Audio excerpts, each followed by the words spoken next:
Dopo i PIP, gli ex articolo 23, i COCOCO arriveranno i PUC, cioè i progetti utili alla collettività. Sono le persone che in Sicilia ricevono il reddito di cittadinanza, sono 53.000 che presto potrebbero essere utilizzati dai comuni per interventi legati alla collettività. Le risorse disponibili sono 46 milioni di euro provenienti dal Fondo Povertà.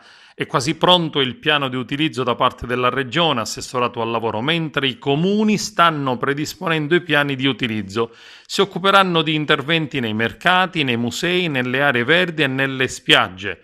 Nel caso in cui gli interventi prevedano un numero di posizioni inferiori rispetto ai beneficiari tenuti agli obblighi, osserva l'assessore regionale al lavoro Antonio Scavone, i centri per l'impiego predisporranno una graduatoria seguendo alcuni criteri come la decorrenza del beneficio e la partecipazione di almeno un componente per nucleo familiare.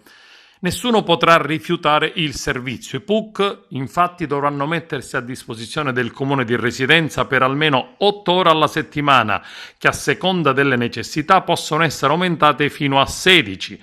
Lo scopo principale prevede la possibilità per i comuni di utilizzare i beneficiari dell'assegno in progetti di carattere culturale, sociale, artistico, ambientale, formativo e di tutela dei beni comuni, come ha specificato Antonio Scavone, assessore al lavoro del governo Musumeci.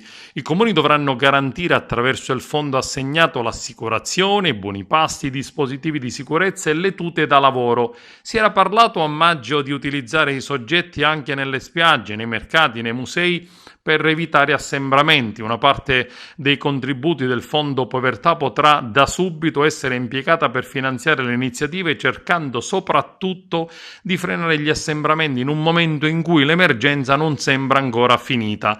L'assessorato regionale al lavoro continua a Scavone attraverso i centri per l'impiego e con il supporto dei navigator ha predisposto gli elenchi dei beneficiari del reddito di cittadinanza. Il beneficiario del reddito è tenuto ad offrire nell'ambito del patto per il lavoro e del patto per l'inclusione sociale la propria disponibilità alla partecipazione. Ad oggi non esiste un elenco regionale, le liste sono infatti stilate per comune.